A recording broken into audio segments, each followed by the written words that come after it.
बीजांकुरजनना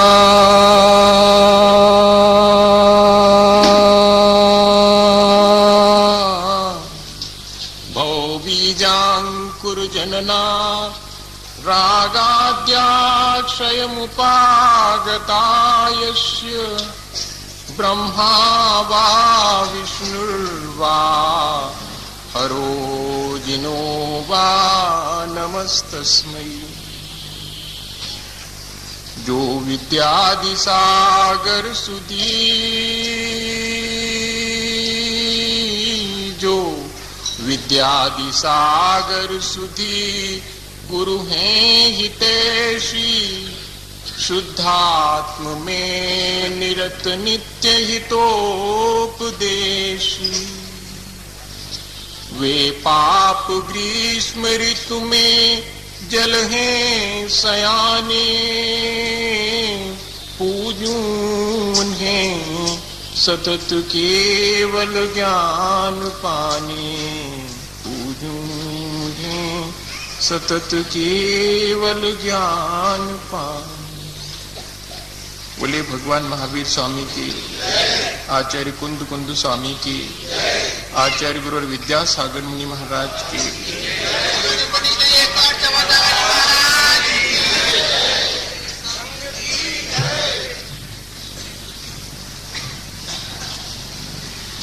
जीवन में ऐसा तो बहुत कम देखने में आता है रुपए पैसे के मामले में कि किसी आदमी के पास तिजोरी भरी पड़ी हो लेकिन वो रास्ते पर फटे चिथे कपड़े पहनकर लोगों से दो दो पैसे मांगता। ऐसा देखने में बहुत कम आता है। कहाँ आता है ऐसा देखने में? जिसकी तिजोरी भरी हो वो कहाँ फटे कपड़े पहन करके लोगों से दो दो पैसे मांगे। लेकिन जीवन के बारे में ऐसा देखने में आता है कि जिसके पास कोई परम सत्ता भी विराजमान है, जिसके पास अनंत क्षमता है, वो भी अपनी उस अनंत क्षमता से बेखबर और यहां वहां जिस चाहे से भीख मांगता फिरता। वजह क्या है? वजह सिर्फ एक ही है कि जब जो चीज हमारे पास अपनी खुद की हो और हम उसे देख ना पाए तब उस चीज के होने नहीं होने का हमें कोई लाभ भी नहीं होता। इसका मतलब है कि चीज का होना उतना कीमती नहीं है जितना कि उस चीज का एक्सेप्टेशन जरूरी, उस चीज का एहसास होना बहुत जरूरी है। आज हम यही चीज समझ लें कि जो कुछ हमारे पास है उस चीज का हमें एहसास कैसे हो। हमारे चारों तरफ कोई एक परम सत्ता है सूरज की तरह, जैसे एक रोशनी हम सबके ऊपर आती है, लेकिन कौन उसका एहसास कर पाता है? कौन दरवाजा खोल करके उस सूरज को अपने भीतर प्रवेश देता है? उसके लिए सूरज है, वरना तो कोई इसका मायने नहीं आने जाने का सूरज के। मुझे लगता है कि हम जिस सत्य की खोज में हैं, जिस परम सत्ता की खोज में हम हैं, सब हैं। कुछ ऐसी चीजें हैं जो कि बिना किए पर हमें उसका एहसास निकट होने पर भी नहीं होगा। और सबसे बड़ी चीज कि हमें विचार छोड़ करके निर्विचार की तरफ जाना होगा। हमें चिंतन छोड़ करके निश्चिंत होने की तरफ प्रयास करना होगा। और हमें मन की सीमाओं को पार करके हृदय के प्रदेश में भी उतरना पड़ेगा। और इतना ही नहीं, हमें इससे भी आगे विभक्त न होकर के भक्त होना पड़ेगा। और 5वें नंबर की चीज कि हमें भीड़ न होकर के आदमी होना पड़ेगा, अकेले होना। क्या इतनी बातों में से हम कोई भी एक चीज अपने जीवन में कर पाएंगे? अगर हमारे भीतर उस परम तत्व के एहसास की कोई बात है तो हमें ऐसा प्रयास करना ही पड़ेगा। है बहुत छोटी सी चीज, है बहुत निकट, लेकिन कई बार बहुत बड़ी प्रॉब्लम सॉल्व करने वाला आदमी भी बहुत छोटी सी प्रॉब्लम सॉल्व नहीं कर पाता। ठीक वही हमारे साथ घटित हो रहा है। इवन राम तीर्थ हुए, उन्होंने अपने एक संस्मरण में लिखा कि वर्षों तपस्या करी, वर्षों जिसे खोजते रहे। वो सोचा नहीं था कि ऐसे रास्ते चलते मिल जाए। जिसके लिए महीनों महीनों और वर्षों वर्षों खोजा, पता नहीं कहां कहां घूमे, और वो ऐसे रास्ते चलते मिल जाएगा। और होता है ऐसे ही। जितना हम सहज होते हैं उतना हम उसके निकट होते हैं, और जितने हम असहज होते हैं उतने हम उससे दूर होते चले जाते। वो सहजता आए कैसे, आए कैसे, और उनको कैसे एहसास हुआ था? वो कहते कि जब मैं चले जाता था, धूप के दिन थे, सर्दी के दिन थे, धूप सुबह सुबह थोड़ी सी आई थी और बड़ी लंबी छाया पड़ती धूप की सुबह सुबह। तो एक बच्चा अपने घर के आंगन में खेल रहा था और इधर से उधर भाग रहा था और मां को तंग कर रहा था। वो चाहता ये था कि उसकी जो छाया पड़ रही थी उसका सिर छू ले वो, और वो जितना छाया को छूने दौड़ता था वो छाया उतनी दूर चली जाती थी, पकड़ ही नहीं पाता था। वो छाया का सिर छूना चाह रहा था, कैसे छू सकता है वो छाया का सिर? ये खड़े खड़े चुपचाप देखते रहे। विचार तो बहुत किया, मन से बहुत सोचा, बहुत चिंतन किया कि क्या उपाय हो सकता है, लेकिन मन थक गया, विचार चुक गए, चिंतन समाप्त हो गया। 10 मिनट खड़े खड़े देखने के बाद अचानक उन्होंने लिखा कि मैं आगे बढ़ा और मैंने उस लड़के का हाथ उठा के उसी के सिर पे रख दिया। वो बहुत खुश हुआ, उसने देखा कि उसका छाया के ऊपर हाथ रख गया। इतना सा काम, लेकिन इतना सा काम करने में पूरी जिंदगी, कई जिंदगियां लग जाती हैं। अपने ऊपर हाथ रख लेना, अपने ही ऊपर हाथ रख लेना, अपने को अपने निकट से बहुत देख लेना, एहसास कर लेना, जान लेना। ये कहना बहुत आसान है, परम दृष्टा निवर्तते हैं। हम सब कुछ छोड़ सकते हैं बाहर, सारी यात्राएं हम बंद कर सकते हैं बाहर की, हम उस परम तत्व को पाने के लिए। हम पांचों इंद्रियों और मन को बस में कर सकते हैं, लेकिन इसके बाद भी कहते हैं लिखने वाले जिनने कि उस परम तत्व का एहसास किया है, वो कहते हैं कि आहार नहीं करने से विषय सामग्री तो बाहर पड़ी रह सकती है, लेकिन विषयों की आसक्ति रह सकती है। तो फिर उस विषयों के प्रति रुचि को कैसे समाप्त किया जाए? तो कैसे परम दृष्टा, फिर हमें जो श्रेष्ठ है, जो हमारे अंतरंग में बैठा हुआ है, उसकी तरफ दृष्टि डालना पड़ेगी, तब जाकर के उस रस के प्रति भी रुचि समाप्त हो जाए। जिसकी आत्म रुचि जितनी प्रबल होती है, उसकी बाह्य चीजों में रुचि उतनी ही घटती चली जाती है। तेरस बेरस लागे, तब फिर बाहर के रस सब व्यर्थ मालूम पड़ने लगते हैं। लेकिन अभी अगर बाहर के रसों में आनंद आ रहा है, तब छोड़िए, भूल जाइएगा। फिर उस परम तत्व के बारे में कोई विचार करने की आवश्यकता नहीं है, क्योंकि वो बुद्धि का विषय नहीं है। बुद्धि सिर्फ एनालाइज कर सकती, बुद्धि सिर्फ तोड़ फोड़ करके उसके बारे में राय रत्ती बता सकती, लेकिन बुद्धि कभी एहसास नहीं करा सकती। एहसास तो हृदय ही करवाएगा। भावनाएं ही हमें एहसास करवा सकती हैं, चिंतन हमें एहसास नहीं कर पाएगा। आज शायद भारत की और भारतीय संस्कृति में जितना अधिक आत्मा और परमात्मा का चिंतन है, शायद भारत के लोग उतने ही ज्यादा आत्मा और परमात्मा से दूर भी हैं। वजह क्या है? कितना बढ़िया हमारे पास सोच है, लेकिन अकेले सोच से क्या? सोच के बाद वाला स्टेप, जो एहसास वाला, जो महसूस करने का उस चीज को, जैसे कि हम अपने सुख और दुख को महसूस करते हैं, क्या ऐसे ही हम अपनी परम सत्ता को महसूस करते जो हमारे भीतर है, हमारे सबसे निकट है।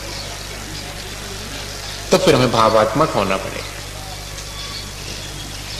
और भावात्मक होने के लिए बाहर की चिंतन की भीड़ तक छोड़ना पड़ेगी। और तो सब छोड़िएगा, बाकी सब चीजें तो छोड़ना ही पड़ेंगी। लोग तर्क करते हैं कि क्या सब कुछ रहते हुए भी उसे नहीं पाया जा सकता?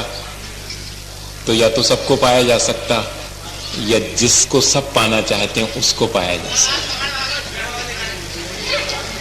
या तो सबको पाया जा सकता, या फिर सब जिसको पाना चाहते हैं उस एक को पाया जा सकता। उस एक को पा लेने के बाद सबको पा लेना बहुत आसान होता है, लेकिन सबको पा लेने के बाद भी उस एक को पाना बहुत दुर्लभ होता है। जो एक गम जानी ते सबवम जानी, जो एक गम अभी न जानी ते सबवम अभी न जानी। जो एक को अपनी आत्मा को जान लेता वो सबको, सारे जगत को जान लेता है। लेकिन जो सारे जगत को जानने में लगा है वो एक अपनी आत्मा को कैसे जान सकता है? इतना सीधा था। इसका मतलब जब भी एहसास होगा हमें सारी चीजों से अपने को अलहदा कर लेना पड़ेगा। चीजें नहीं छोड़ना पड़ेंगी, चीजों से अपने को छोड़ा लेना पड़ेगा। चीजें तो ज्यों की त्यों रही आएंगी। मकान को कहां फेंकने जाइएगा? नहीं, आप ही अलग हो जाइएगा ना। आपने मान रखा है अपना, आप अलग खड़े हो जाइएगा, देखेंगे वो आपके पीछे आता है। वो तो नहीं आता, कभी नहीं आता। कोई भी किसी भी इंद्रिय का विषय, पांचों इंद्रियों के विषय फैले हुए हैं। कभी किसी ने भी कहा क्या कि मुझे जरा चख करके देखो? कभी किसी रसगुल्ले ने आके कहा क्या कि क्या आप थोड़ा फ्री हैं, मुझे चख के देखेंगे? नहीं, जब हम फ्री होते हैं तब इस तरह की बात सूझती है कि देखें खा करके, जबकि कई कई बार हमने वो सब दोहरा के देख लिया।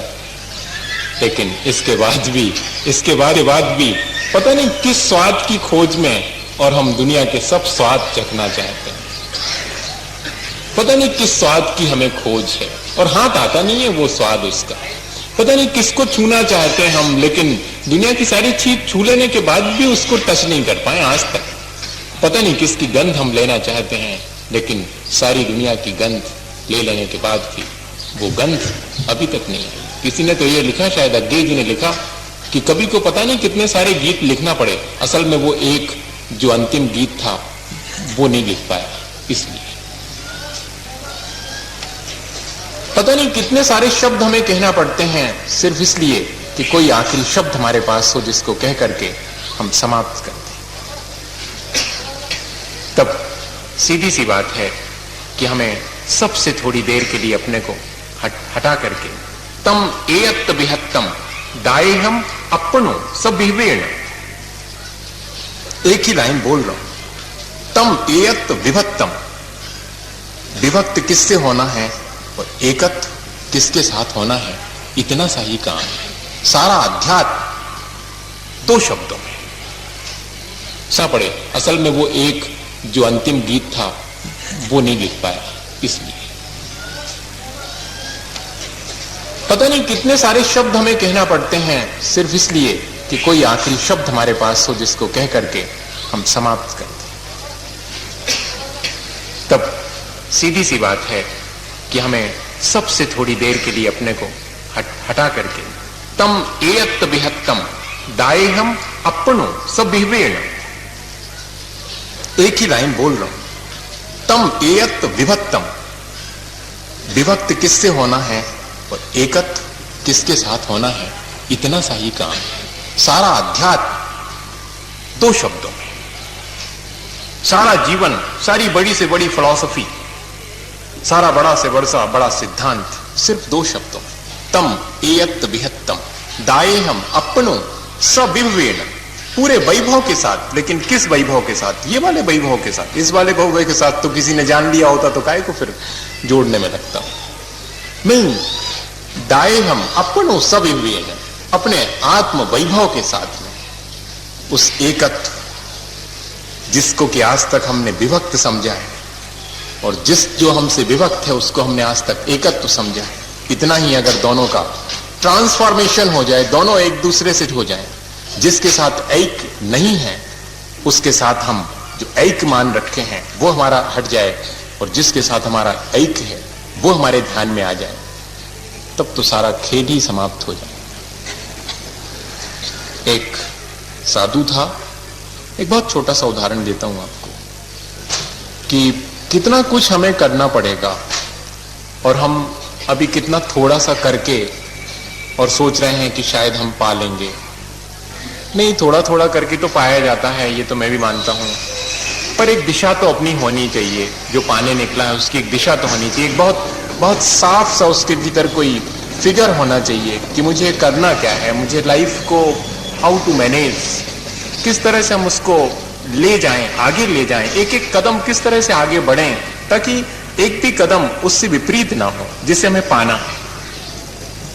बस इतना ही हो जाए तब भी पर्याप्त है। एक साधु के पास में जो पूरी जिंदगी राजा सब कुछ पा लेने के बाद वैभव, यश, दो ही चीजें तो पाने की नहीं है दुनिया में, थोड़ा सा वैभव, थोड़ा सा यश। जिसके पास ये नहीं है वो इस बात के लिए पीड़ित है कि मेरे पास क्यों नहीं है, और जिसके पास है वो भी इस बात से पीड़ित है कि इतना ही थोड़ा क्यों है, बाजू वाले के पास तो और ज्यादा है। सीधा सा हिसाब। उस यश और वैभव को पूरा का पूरा छोड़ करके साधु के पास पहुंचा था। साधु के पास पहुंचा भी तभी जा सकता है, वरना कैसे पहुंचा जा सकता। यश और वैभव के साथ तो अपने तक नहीं पहुंचा जा सकता, परमात्मा के पास कैसे पहुंचा जा सकता। तब यश और वैभव सब छोड़ करके पहुंचा और कहा कि मैं उस परम तत्व को, उस परम ब्रह्म परमात्मा को प्राप्त करना चाहता हूं, कोई उपाय है? वो लेके जाओ, एक बार फिर से सारा हिसाब क्लियर करके वापस आओ, सब कुछ छोड़ के आना पड़ेगा। ये जो राजसी ड्रेस पहन के आए ना, ये भी वहीं छोड़ करके आना पड़ेगी। अभी तो तुम राजा की हैसियत से आए, राजा की हैसियत से आने पर नहीं मिले। भले मैं मानता हूं कि तुम अपना राज्य छोड़ करके आए हो, लेकिन ये जो पोशाक पहनी ना, जो मुकुट बांध के रखा है, ये किसी को दे आओ या फिर सौंप के आ जाओ। उसने कहा ठीक, ये भी हम कर लेते हैं, क्या दिक्कत है। जाकर के सारी राजसी ड्रेस और जो कुछ भी एक राजा की हैसियत से था वो सब कुछ भी छोड़ दिया। फटे हाल आकर के फिर खड़ा हो गया, और ऐसा करने में पूरा दिन व्यतीत हो गया था, इसलिए शाम घिरने को थी और साधु के दरवाजे पे फटे हाल।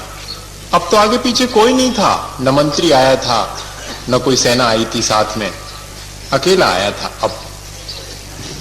और जैसे ही साधु के दरवाजे पे पहुंचा, साधु ने दरवाजा खोला और कहा कि आ गए।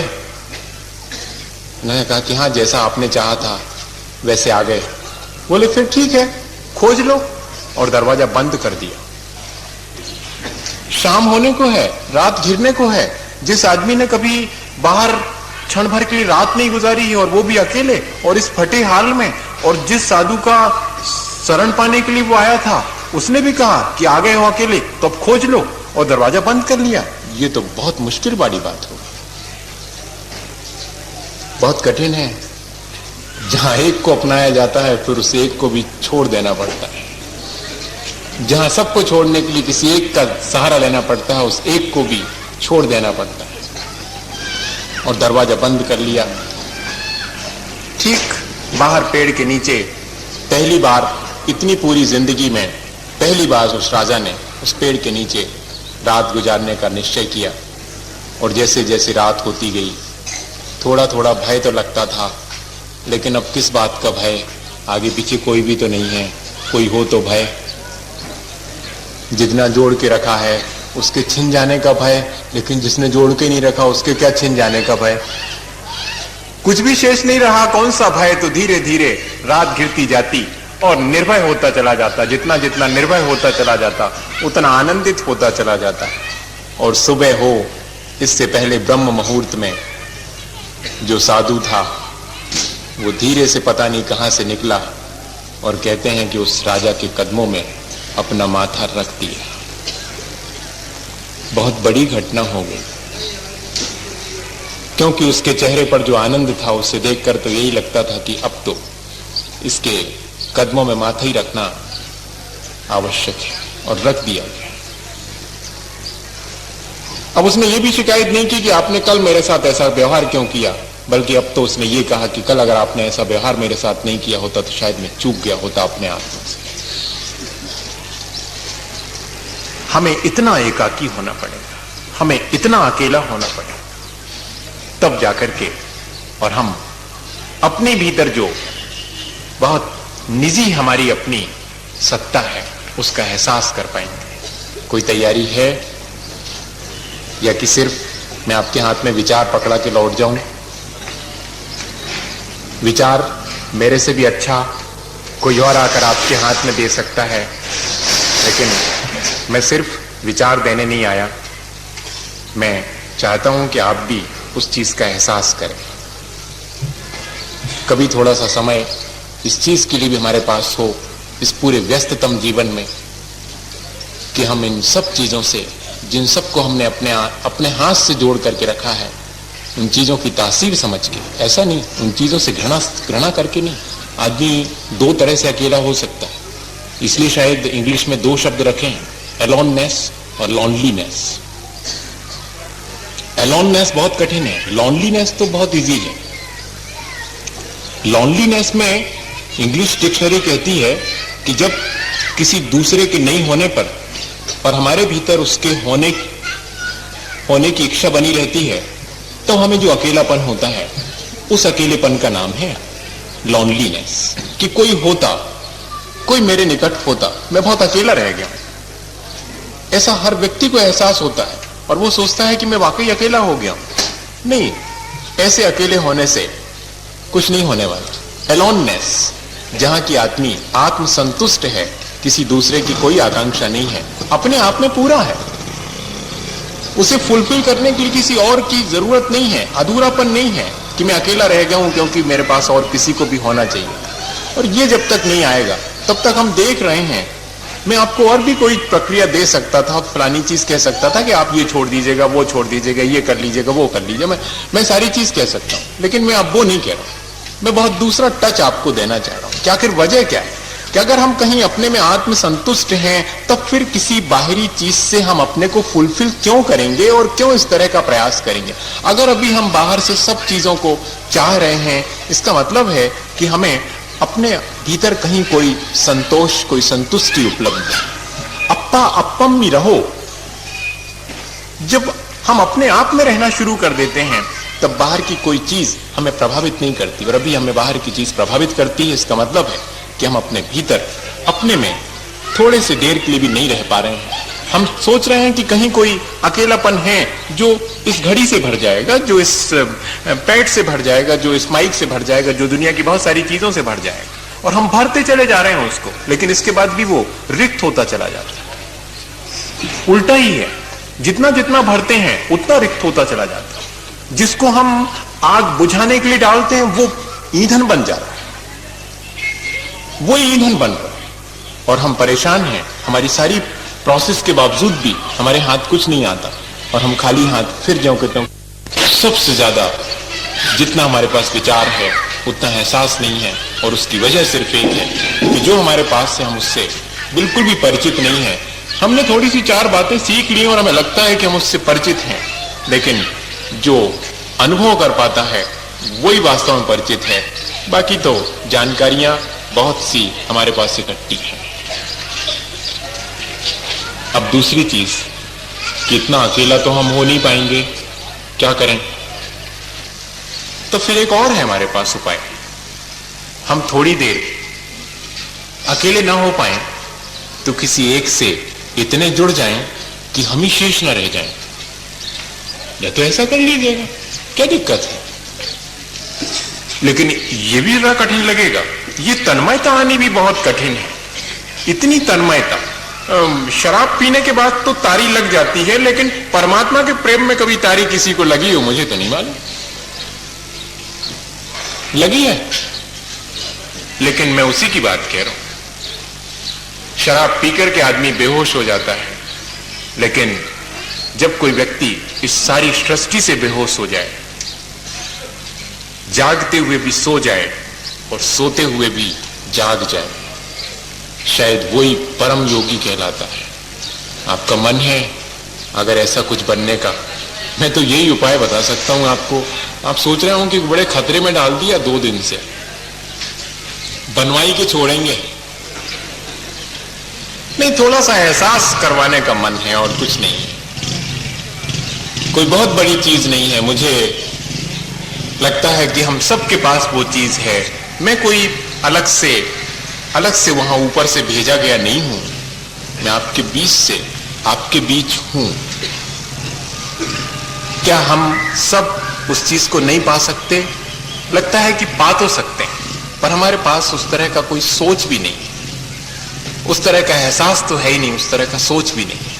वो तन्मयता, हम किसी एक चीज में अपनी रुचि अगर पैदा कर दें तो वो तन्मयता भी आने में देर नहीं लगती। दुकान में जितनी रुचि है उतनी हमारी तन्मयता है, खाने में जितनी रुचि है उतनी हमारी तन्मयता है। हम लोग खजुराहो में थे और वहां पर प्लेन डेली लैंड करता था, और ऐसे टाइम पे करता था जब हम लोग आहार लिया करते थे। एक दिन क्या हुआ कि उपवास था, आहार नहीं करना था, तो बड़े आराम से बैठे थे।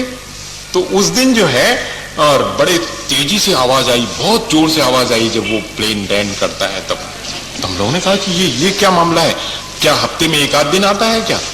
बोले नहीं जनाब, रोज आता है। रोज आता है तो क्या टाइम उसका चेंज हो गया क्या? नहीं, इसी टाइम पे आता है। तब फिर हम कहां रहते हैं? अब हम सोच में पड़ गए कि हम कहां रहते हैं। अगर रोज आता है तो हम कहां थे? ये जब रोज लैंड करता है और इतनी भीषण आवाज करता है और हमने रोज नहीं सुनी, आज कैसे सुन ली?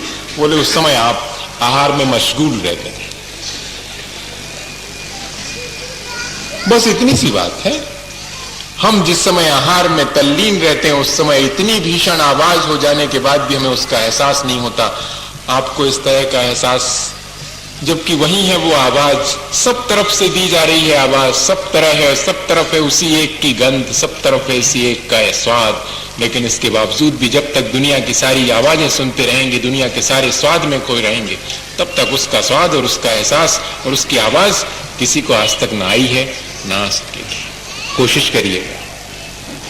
टेलीफोन बहुत बड़ी शोरगुल के बीच भी अटेंड किया जा रहा है, कितना कंसंट्रेशन है, लेकिन शांत बैठ करके अपने भीतर की धड़कन को सुन पाना आज उतना ही दुर्लभ हो गया है। ये तन्मयता कैसे आए? एक बहुत बड़ा कलाकार था जिसने कि 60 वर्ष अपने कलाकार की दृष्टि से बिताए थे। इतना अधिक वो अपनी कला के साथ एकमेक हो गया था, और फिर एक दिन उसने संन्यास ले लिया, कला से संन्यास ले लिया। हालांकि परा कला की खोज में इन सामान्य सी कलाओं से संन्यास ले लेना कोई बहुत बड़ी चीज नहीं है। परा बाग की खोज में शब्द मौन हो जाएं तो कोई बहुत बड़ी बात नहीं है। और उसने संन्यास ले लिया, लेकिन क्या हुआ कि राजा को एक सिक्का बनवाना था और सिक्के पर कुछ ना कुछ प्रतीकात्मक चिन्ह भी बनवाना था, और सब लोगों ने तय किया कि सिक्के पर सुबह सुबह बाघ देता हुआ मुर्गा बनवाया जाए, ताकि आदमी को यह मालूम पड़े कि हम सब जाग जाएं और लोगों को भी जगा दें। बिना जागा हुआ आदमी लोगों को जगा कैसे सकता है? यह संदेश देना था कि जो जाग गया है वो सबको जगा सकता है। इसलिए मुर्गे का चित्र बनवाया गया, बहुत सारे चित्र बनवाए गए, हजारों चित्र आए, लेकिन राजा को कोई पसंद नहीं आया। उसने कहा मैं समझ नहीं पा रहा हूं कि कौन सा चित्र सही है और कौन सा उस मोहर पर बनवा दिया है, मुद्रा पर बनवा दिया है। उस कलाकार को बुलवाया जाए, वो डिसाइड करेगा, वो चॉइस करेगा, उसकी चॉइस परफेक्ट होगी। बुलाया गया, 1000 चित्रों पर एक नजर डालने के बाद उसने कहा कोई काम का नहीं, कोई ओरिजिनल नहीं, सब डुप्लीकेट। अरे चित्र तो सब डुप्लीकेट रहेंगे, चित्र भी क्या कोई ओरिजिनल हो सकता है? बोले हाँ हो सकता है, मैं ओरिजिनल बनाता रहा हूं, मैं जानता हूं कि ओरिजिनल चित्र कौन सा होता है और डुप्लीकेट कौन सा। जबकि सारे चित्र ऐसे हूबहू थे कि एक बार आदमी भ्रम में पड़ जाए कि चित्र है या कि साक्षात मुर्गा खड़ा हुआ। इसके बावजूद भी उसने मना कर दिया।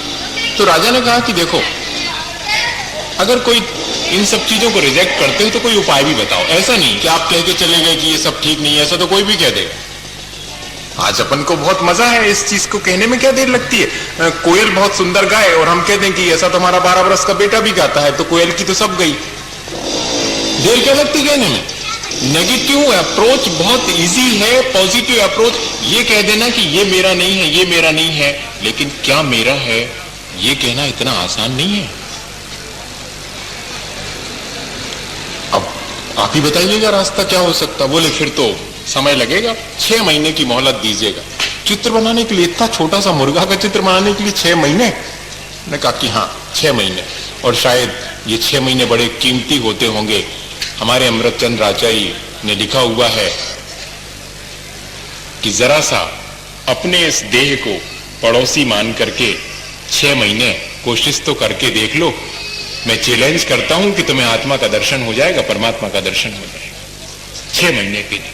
और शायद उसने भी 6 महीने की मोहलत मांगी थी कि मुर्गे का चित्र बना दूंगा मैं 6 महीने के अंदर। और वाकई में जब 6 महीने होने को थे तब भेजा गया कि अभी 4-8 दिन बाकी हैं, जाके देख आओ कि बना रहा है कि कुछ नहीं, क्या हो रहा है। तो जाकर के वहां पहुंचे तो कुछ नहीं, कैनवास खाली पड़ा है, रंग ऐसे ही पड़े हुए हैं। और जनाब का तो ही पता नहीं, कलाकार का घर में पूछा, कहना है वो तो जब से पता नहीं क्या काम सौंप दिया है, जब से गए हैं घर से तो आए ही नहीं, कहाँ मिलेंगे? कह रहे जंगल वंगल में कहीं होंगे। गए जंगल में तो वो तो बहुत सारे सैकड़ों मुर्गों के बीच में वो खुद मुर्गा बना हुआ बैठा था। ये देख करके बड़े दंग रह गए। जब इन्होंने उसको आवाज दी कि कलाकार, तो उसने बिल्कुल वैसे ही भाग दी जैसे मुर्गे भाग देते। अब तो और मुश्किल में पड़े कि कैसे 6 महीने बेकार नष्ट कर दिए, और ये कलाकार ना होकर के मुर्गा और बन गया। बनना पड़ता है, कलाकार बनने के लिए मुर्गा पहले बनना पड़ता है, चित्र बनाने के लिए। क्योंकि नृत्य और नृत्यकार दो अलग अलग चीजें नहीं है। Creation is creator. अगर सृष्टि को कोई बनाने वाला है तो वो स्वयं सृष्टा है और कोई नहीं है। जो क्रिएशन है, जो कृति है, वही उसकी सृष्टा भी है। जैसे कि नृत्य को नृत्यकार से अलग नहीं किया जा सकता, कला को तो कलाकार से अलग किया जा सकता। कृति और कलाकार के बीच फर्क हो भी सकता, लेकिन आत्मा और परमात्मा के बीच इतना भी भेद नहीं है। कृति और कलाकार का भी भेद नहीं। फिर भी उदाहरण से तो ऐसे ही समझ में आएगा। ठीक 6 महीने होने को थे, आशा तो छोड़ दी थी कि क्या बनाएगा। बुलाया गया कि चलो 6 महीने पूरे हो गए। उसने कहा चलो। आ गया वो दरबार में। उन्होंने कहा कि चित्र कहाँ है? बोले चित्र बनने में क्या देर लगती, लाओ जरा कैनवास, उठाओ ब्रश, रंग, अभी बना देता हूं। चित्र ही बनाना है ना, अब तो बना सकता हूं। और फौरन उसने चित्र बनाया। अब जिसकी आंख वास्तविकता को नहीं देख पाती, वो तो डुप्लीकेट को भी नहीं पहचान पाती। वास्तविकता को तो ठीक है, उसको तो डुप्लीकेट भी वास्तविक मालूम पड़ता है। तो लोगों ने कहा कि 1000 चित्र रिजेक्ट करने के बाद तुमने जो चित्र बनाया उसमें कौन सी विशेषता आ गई? लगभग वैसे ही तो है। उन्होंने कहा लगभग वैसे नहीं है, ये तो हम और आपके लिए लगभग वैसे ही है, लेकिन एक्चुअल है कैसा ये तो मुर्गा ही बताएगा। बुलाया जाए उसको। वो पहचानता है कि कौन सा ओरिजिनल है और कौन सा डुप्लीकेट है। और वाकई में मुर्गा बुलाया गया और दूसरे चित्रों की परीक्षा भी करना जरूरी थी। और दूसरे चित्र सामने लाए गए। मुर्गा आया, उसने कोई जरा भी इंटरेस्ट नहीं लिया उसमें। हाँ होगा कुछ, टोकर मार करके देखा कि शायद कोई खाने की चीज है। उसने कहा रिजेक्ट, ये चित्र मुर्गे का नहीं हो सकता। और जैसे ही उस कलाकार का बनाया हुआ मुर्गे का चित्र सामने लाके रखा, मुर्गे ने सिर ऊंचा किया, वाग दी और फौरन पीछे हट करके 4 कदम वापस लौट गया। वहां से चिल्लाना शुरू किया, ठीक ऐसे जैसे कि सामने एक मुर्गा खड़ा हो और एक मुर्गे का दूसरे मुर्गे को देख करके जो व्यवहार होता, ठीक वैसा व्यवहार किया। उसने कहा ये हो गया चित्र पास। इसीलिए तो कह रहा था मुझे 6 महीने लगे इसको बनाने में। बनाने को तो मैं पहले ही दिन बना सकता था, लेकिन ऐसा वाला नहीं बना सकता था जिससे मुर्गा देख करके पहचान जाए कि ये मेरे ही चित्र है। दूसरा तो पहचान सकता है, वो तो हमारा छोटा सा बेटा भी एक ऐसे ड्राइंग कर देता और बताता फिरता कि पापा हमने बिल्ली बनाई। अब बहुत मुश्किल होती देखने को बिल्ली बनी कि नहीं, कहना पड़ता कि हाँ बेटे बिल्ली बनी। ऐसे ही तो हम लोगों के साथ है। इतनी तन्मयता जब एक छोटे से मुर्गे का चित्र बनाने के लिए, तब अपने को परमात्मा बनाने के लिए हमें कितनी तन्मयता अपने से ही करनी पड़ेगी। ये भी सोचने वाली चीज है। सबसे पहले जो कुछ हमारा नहीं है उसे छोड़ना पड़ेगा, अकेले होना पड़ेगा। जो कुछ हमारा है उसका ख्याल करना पड़ेगा और उसके साथ ऐक्य करना पड़ेगा, उसके साथ जुड़ना पड़ेगा। और इतना जुड़ना पड़ेगा कि फिर 2 न रह जाएं, सिर्फ एक ही हो जाए। अगर ऐसा कुछ आपके मन में करने का हो तो मैं आपका आह्वान करता हूं आज कि आप आए मेरे साथ और 2 कदम चल करके देखें कि कैसा लगता है सफर में धूप तो होगी, जो चल सको तो चलो, सभी है भीड़ में, तुम ही निकल सको तो चलो।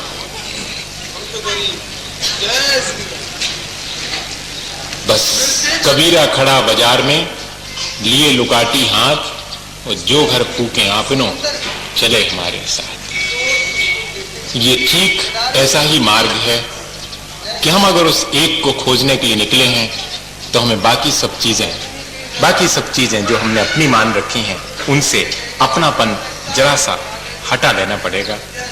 अगर ऐसी कोई कोशिश आपकी हो तो आपको भी वो परम तत्व, वो परम ब्रह्म जिसको कि हम परमात्मा कहते हैं, उसका दर्शन, उसका साक्षात्कार आज भी हो सकता है।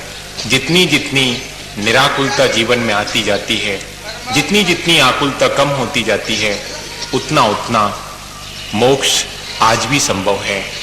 क्या हम अपने मन को निराकुल कर सकेंगे, आकुलताओं से थोड़ी देर के लिए जुदा करके, और अपनी तरफ आ सकेंगे? मैं कामना करूं कि हम सब थोड़ी देर के लिए निर्विकल्प, निर्विचार और निर्विकार होकर के अपने ही आत्म तत्व का थोड़ी देर स्पर्श करें। इसी भावना के साथ मेरे साथ नमोकार होना चाहिए।